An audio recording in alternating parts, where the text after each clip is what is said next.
सत्संग जी, प्रेम से कहना, आज आप सबके दर्शन 2 महीने के अंतराल बाद हो रहे हैं और जितना ही प्यार आप सबके द्वारा यहाँ पहुँच रहा है, उतना ही प्यार हृदय में दास के और सदगुरु माता जी के भी महसूस हो रहा है। इस प्रेम को देखकर, इस उत्साह को देखकर, इस नज़ारे को देखकर कि किस प्रकार यहाँ जैसे ही आगमन हुआ तो अभी से ही वो समागम की महक, सेवा की महक, खुशहाली की महक, सदगुरु की कृपा की महक यहाँ इन समागम ग्राउंड्स में फैली हुई है। और यही उत्साह, यही प्रेम जहाँ जहाँ भी पिछले 2 महीनों में जाने का अवसर प्राप्त हुआ, जिस शहर, जिस देश, वहाँ जो ये परिवार सदगुरु का इसी उत्साह के साथ वहाँ भी ये समागमों के रूप बने, सेवा का अनेक अनेक तरहों की सेवा संतों ने निभाई, बड़ों ने, बुजुर्गों ने, नौजवानों ने, बच्चों ने, और चंद वर्षों में ही वहाँ भी परिवार का विस्तार होता सभी को महसूस होने लगा है। जहाँ पहली बार जाना हुआ, वहाँ से अब इस तरह की अरदास के सच्चे पातशाह यहाँ भवन बख्शा जाए, संगतें बढ़ रही हैं। तो ये जो आवाज़ सत्य की एक एक संत अपने जीवन द्वारा दे रहा है, सदगुरु की शिक्षाओं के अनुसार अपना जीवन जी के, ये भक्ति भरा जीवन जी के, तो जहाँ भी जाने का अवसर मिलता है, किसी से भी बात करने का अवसर मिलता है, तो यही एहसास कि हम कितने ही भाग्यशाली, कि इतनी बड़ी दौलत कितने सहज में हम सबके हिस्से आई है। क्योंकि संसार में जहाँ जहाँ भी, क्योंकि हर समागम पर संतों ने सुकून की बात की, वहाँ पे पीस विदिन के ऊपर विचार, गीत, और कोई भी जो पहली बार इस संदेश को सुन रहा था, पहली बार सत्संग में शामिल होने का किसी को अवसर मिला, हर एक से यही भाव सुनने को मिले कि ये जीवन में अगर सुकून आ जाए तो फिर और चाहिए ही क्या, और फिर रह क्या जाता है। दुनिया की सारी उपलब्धियां हासिल करने के बाद भी सबके यही भाव, चाहे कोई भी देश हो, कोई भी शहर हो। सदगुरु के प्रवचन जिसने सुने, जिसने कहा ये जीवन में आ जाए तो जीवन ही बदल जाए। और वाकई ही एक एक स्थान पर जो संदेश सदगुरु के द्वारा दिया गया, जीवन में उतरने लग जाए तो वो जीवन स्वर्ग से कम नहीं, सुकून से कम नहीं। ऐसे ही भाव एक समागम पर जीवन को किस तरह से खुशहाल बना जा सकता है, किस तरह से सुकून की तरफ ये यात्रा और बढ़ाई जा सकती है। सदगुरु माता जी ने कहा कि जैसे पहाड़ हैं, वहाँ रास्ते नहीं होते, पर पैदल चल चल कर पगडंडियाँ बन जाती हैं। फिर वही पगडंडियाँ थोड़ी और बड़ी हो जाती हैं, वहाँ साइकिलें चलने लग जाती हैं, स्कूटर चलने लग जाते हैं। फिर वहीं पक्की सड़कें बन जाती हैं, तो रोड्स पर फिर गाड़ियाँ, ट्रक, फिर वही विस्तार उस रूप में उन पगडंडियों का इतना बड़ा हो जाता है कि कहाँ पहले सिर्फ एक पैदल यात्री चल रहा है, अब बड़े बड़े व्हीकल्स, बसें, तो सच्चे पातशाह ने कहा कि अपने जीवन में भी दुख को पगडंडियां ना बनाने दें, नेगेटिविटी को पगडंडियां ना बनाने दें, क्योंकि वो छोटी छोटी नेगेटिविटी, छोटे छोटे भाव, वैर के, नफरत के, ईर्ष्या के, निंदा के छोटे छोटे भावों से कहीं ये पगडंडियां इतनी बड़ी ना बन जाएं कि फिर दुख का ही आना जाना मेरे जीवन में चलता जाए। कहा कि अगर रास्ता बनाना है तो सुख के लिए, अपने जीवन में कुछ अगर नहीं दिख रहा जिससे सुखी हुआ जा रहा है तो साथ वाले के जीवन में देख के अगर सुख दिख रहा है उस सुख में खुद सुखी होना शुरू कर दो। तो वो जो छोटी छोटी सुख की पगडंडियां अपने लिए बनाओगे, सुकून की पगडंडियां अपने लिए बनाओगे, वो बड़े बड़े हाईवे सुकून के, सुख के जीवन में कब सहज में बन जाएंगे और जीवन फिर वाकई ही सुख और आनंद भरा हो जाएगा। और वही हालात सारी दुनिया में, दुख पे नजर है, दुख अपना नहीं, इतना बड़ा भी नहीं, इतनी बड़ी बात भी नहीं, फिर भी पकड़े रखना, तिनके का पहाड़ बना देना, कोई बात ना भी हो तो जबरदस्ती की बात बना देना, और फिर चाहत है कि सुकून जीवन में आ जाए, सुख जीवन में आ जाए। इंसान ये यात्रा कर रहा है पर बेखबर कि इस यात्रा में आखिर जा कहाँ रहा है, पहुंच कहाँ रहा है, चाहता क्या है, क्या नहीं चाहता। ऐसे ही एक छोटी सी कहानी दास ने भी कहीं किसी समागम पर साझा करने का अवसर मिला कि एक बाजार में बहुत तेज एक घोड़े पर सवार एक व्यक्ति बाजार से दौड़कर जा रहा। घोड़ा बहुत तेज दौड़ रहा तो जो 7 लोग खड़े थे बाजार में, उसमें से एक उसके जानने वाला, उसने जोर से आवाज मार के पूछी कि इतनी जल्दी में कहाँ जा रहे हो।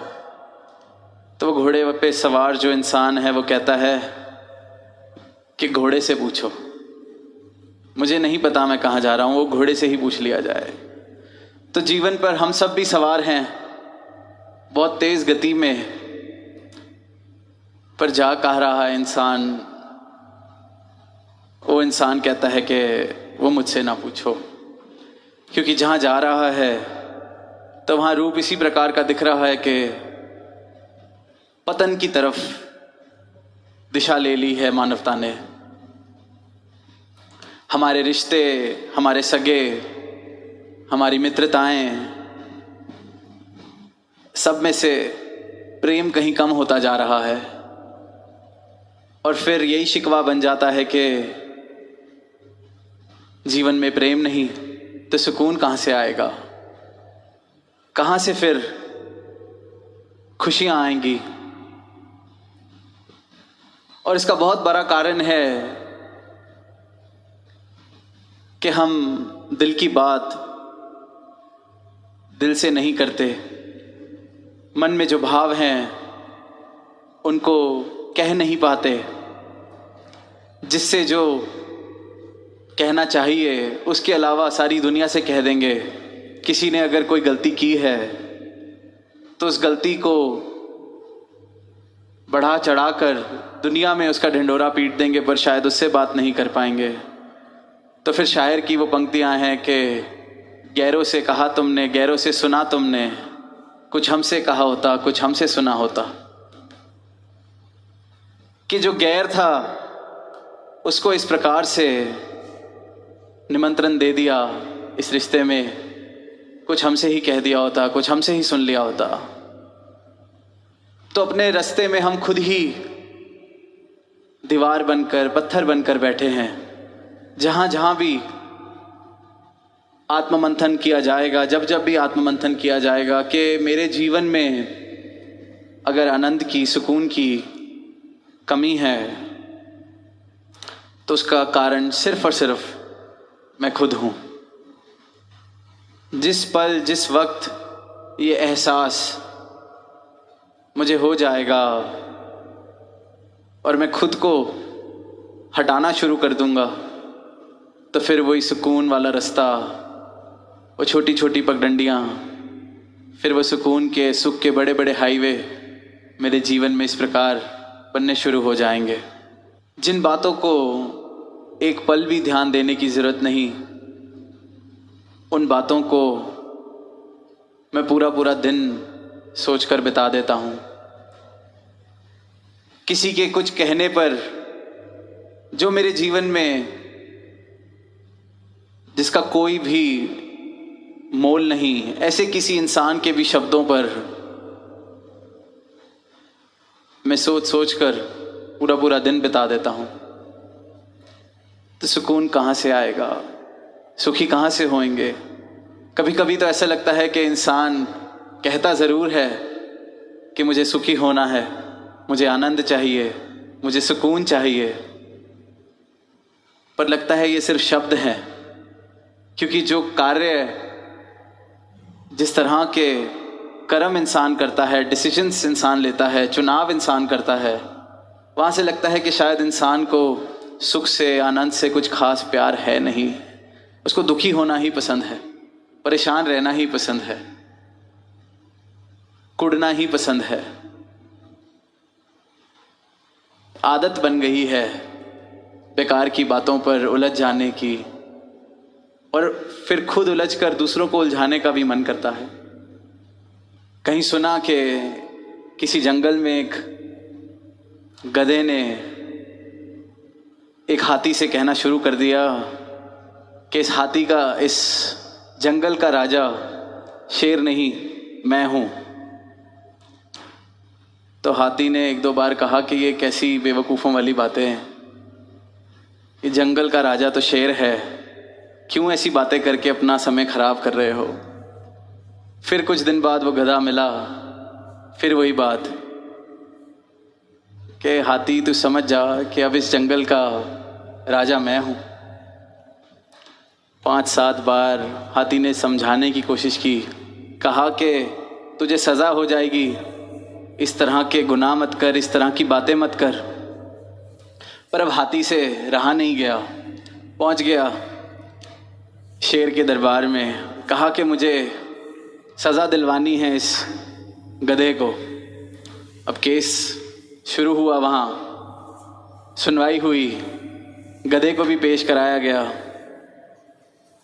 और हाथी ने सारा बयान शेर के आगे रखा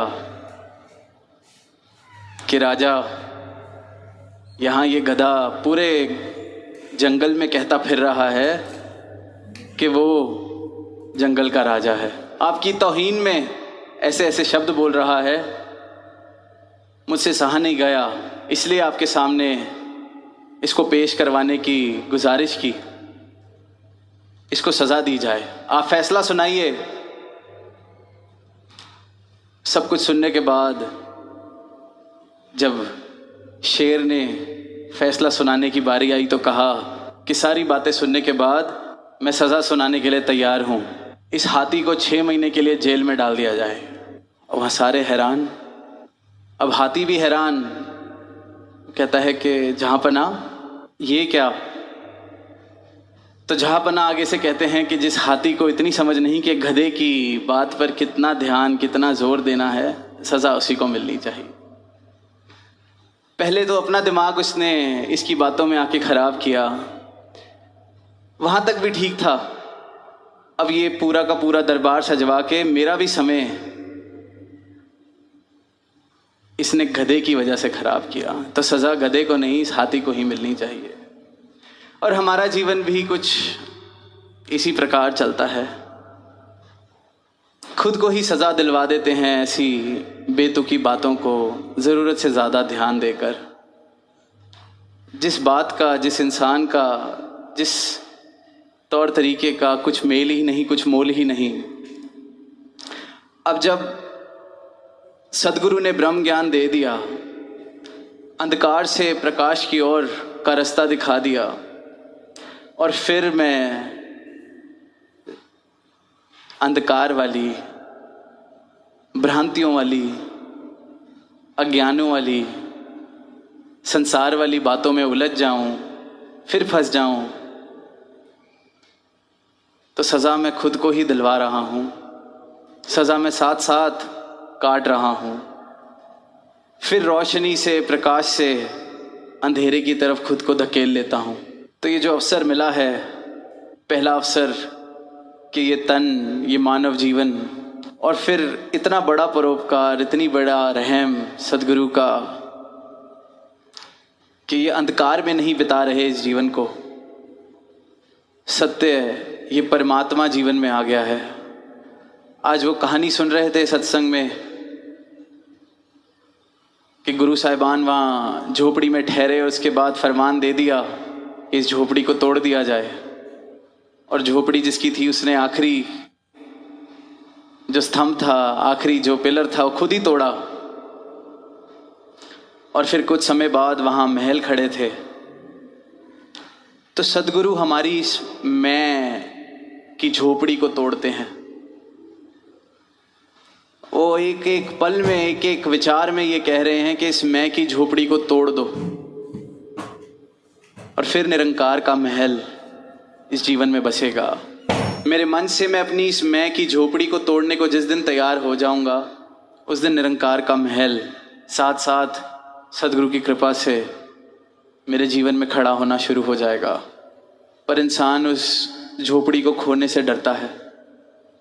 हम अपनी मैं को खोने से डरते हैं और इसलिए फिर वो फासला अभी भी है सुकून और मेरे बीच में।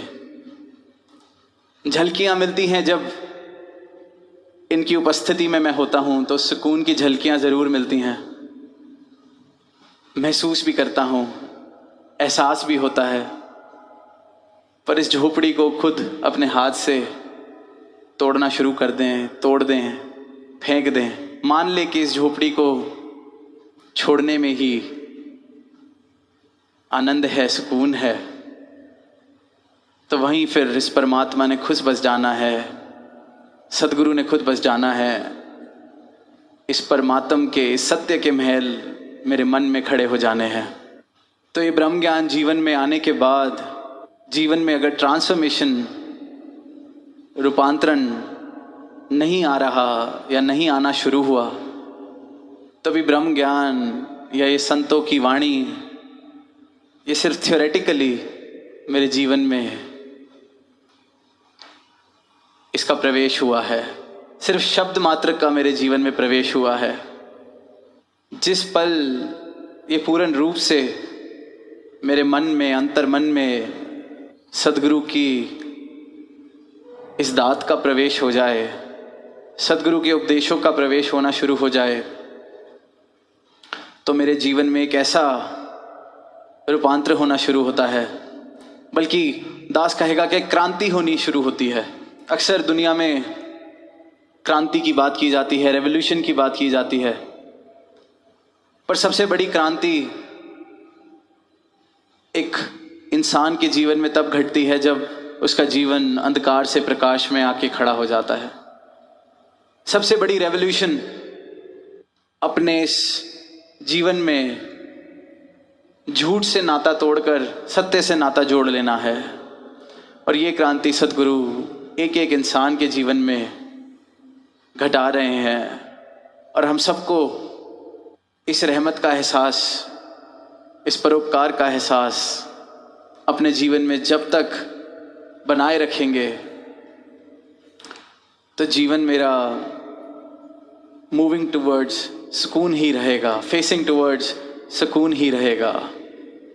और पूर्ण रूप से जिस वक्त अपनी मैं वाली झोपड़ी को खुद ही ढह देंगे, तो वहाँ फिर सुकून के महल खड़े होने निश्चित हैं। तो अब आने वाले समय में इन ग्राउंड्स पर रोज़ ही निरंतर आपके दर्शन, चाहे सेवा के दौरान, चाहे जैसे सुना के रौनक के दौरान, दूध जलेबी के दौरान, निरंतर अब समागम तक ये आनंद भरा रूप इस मैदान पर, उत्सव भरा रूप एक सदगुरु की कृपा से बनेगा। तो यही प्रयास रहे कि ये जो विस्तार थीम, जो भाव सदगुरु ने दिए हैं, तो हम सबके मनों में भी अपनी मैं वाली झोपड़ी को तोड़कर इस परमात्मा के महल का, सत्य के महल का वास हो जाए, ऐसा विस्तार हम सबके जीवन में हो। तो इन्हीं भावों के साथ दास इजाज़त चाहेगा। प्रेम से कहना, धन्यवाद।